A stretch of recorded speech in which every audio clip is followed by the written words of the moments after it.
So the Jaguar XE S is back in again. It's a supercharged 3 litre V6. Really nice engine, this one. So we are taking off the under tray, millions of little bolts. We've taken all them off. We're straight into it. We're going to undo the sump plug and we're going to drain the oil. There's quite a lot of oil in this one. You want to be prepared for like 7 or 8 litres, I think.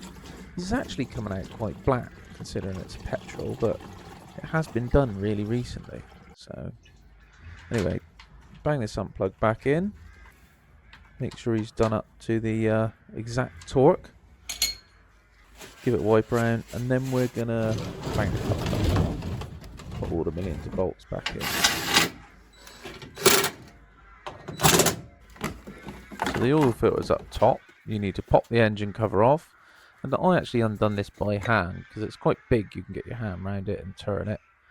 The oil filter is looking alright, to be fair. You've got to pop it out of the housing. Replace the little rubber seal like you do on most vehicles these days. The new one will come with a seal.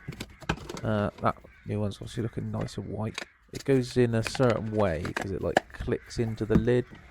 You can hear it click in. We're going to bang the new rubber seal on. And she's looking grand. I'll wind it back in again. Down to the torque, but to be fair, it's done by hand. So we don't have to worry too much about being over torqued. As I said before, there's 7 litres of oil we put in here. So we tipped this 5 litre. And then we're going to top it up with 2 1 litres. And actually turned out to be exactly the right amount. You want to make sure you get exactly the right grade of oil, and it has to be the right spec as well, especially with these high performance engines.